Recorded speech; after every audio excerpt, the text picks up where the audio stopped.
Have you ever walked into your garden and thought, wow, everything looks amazing?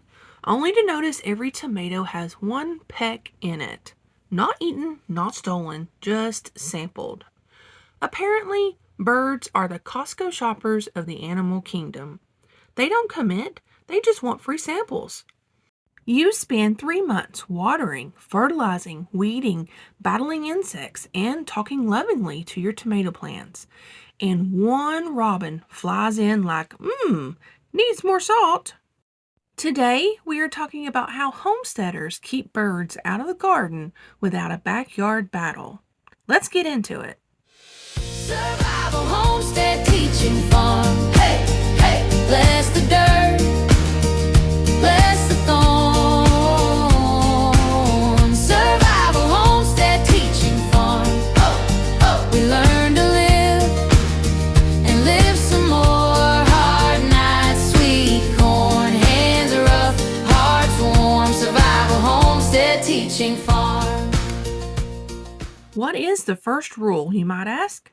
Well, birds are not evil.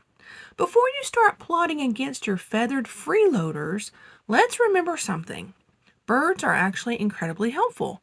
They eat caterpillars, they eat beetles, they eat grasshoppers, they eat worms that damage your crops. Many birds are basically tiny, unpaid farm workers.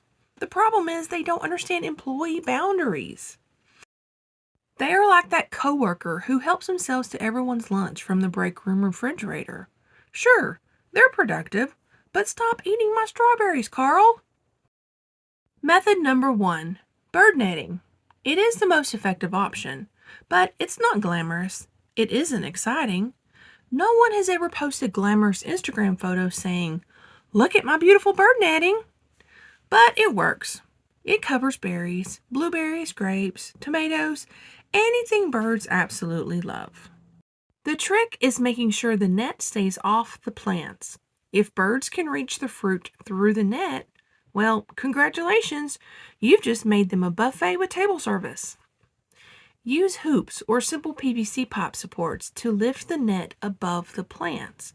And remember to secure every edge.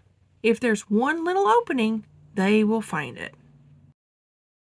Method number 2, reflective objects. Birds are not huge fans of flashing lights.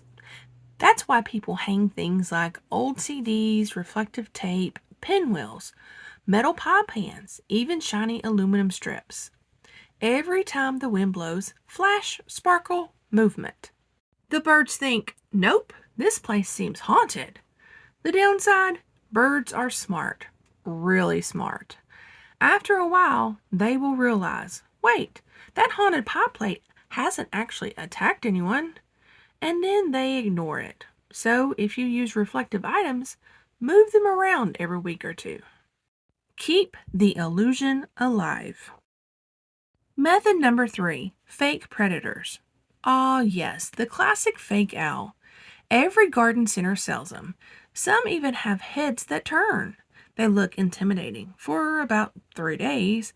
Then the local crows gather around like, Steve, come here. Watch this. He's not real. And suddenly they're sitting on his head. Birds learn quickly. If your fake owl never moves, it's just weird lawn decor. Move it every few days. Change locations. Some people even have multiple fake predators. Owls, hawks, rubber snakes. Although, let's be honest, the rubber snake usually scares the gardener more than the birds. Method number 4, motion. Birds hate surprises. Anything that suddenly moves can make them rethink landing. Some homesteaders use wind spinners, garden flags, fluttering ribbons, even inflatable dancing tube men. Okay, maybe not the tube men, but honestly, I'd watch that YouTube video. Movement creates uncertainty, and uncertainty makes birds nervous. Method number 5, protect the fruit, not the whole garden.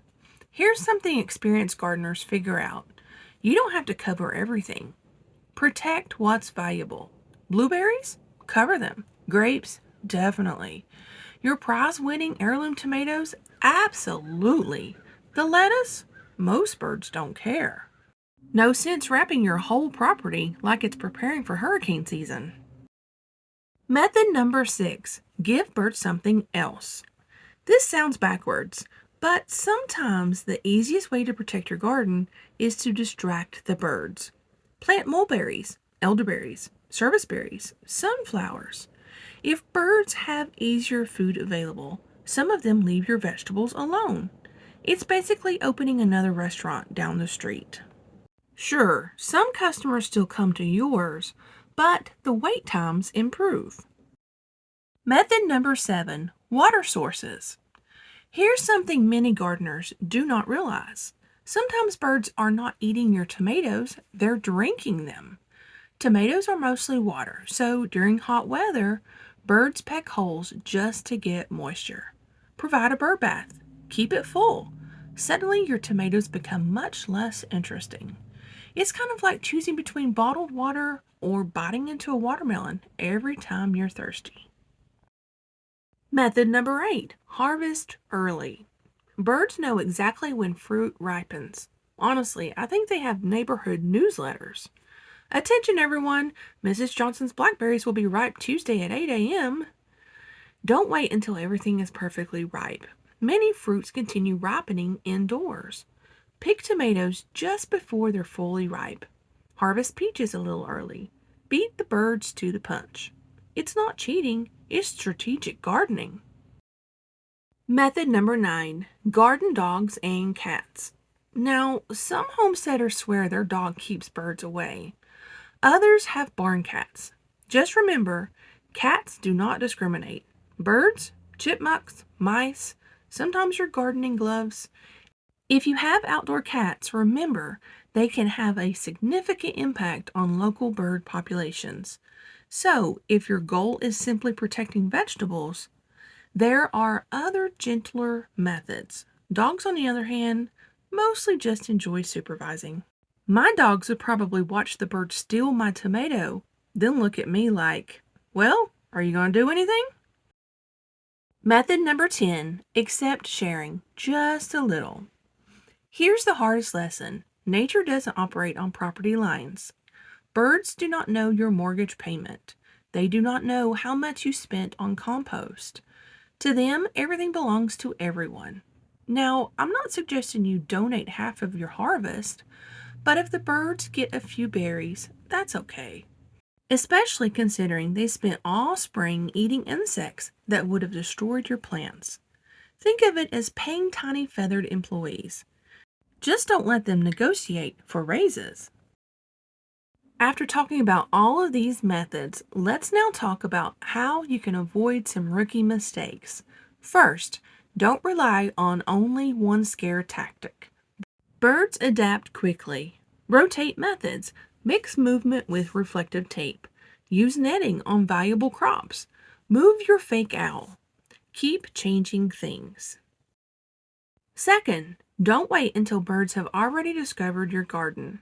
Once they know where the buffet is, they're bringing friends. Start deterrents before fruit ripens. Third, check your netting regularly. You never want birds or other wildlife becoming trapped. Garden protection should be effective, not harmful. One thing I've learned about homesteading, everything wants your food. Deer, rabbits, squirrels, groundhogs, raccoons, and of course, birds. Sometimes I think my garden is less of a food production system and more of an all-you-can-eat wildlife convention. But that's part of homesteading. We're sharing the land with nature. Sometimes it's frustrating, sometimes it's hilarious. And sometimes you'll walk outside, find one perfect tomato, reach for it, only to discover a bird got there exactly 5 minutes before you did. You will sigh, the bird will chirp triumphantly, and somewhere the fake owl will continue doing absolutely nothing. What is the craziest thing that's ever stolen food from your garden? Was it birds? A raccoon? A squirrel with an attitude? Or maybe a chicken that somehow escaped and decided your tomatoes looked delicious? Leave your funniest garden thief stories in the comments. Those are always my favorite to read. Until next time, keep growing, keep learning, and remember, you're not just feeding your family. You're apparently running a 5-star restaurant for the local wildlife. SHTF Survival Homestead Teaching Farm thanks you for watching this video. Please continue to help us help you by liking, sharing, and subscribing. Survival home.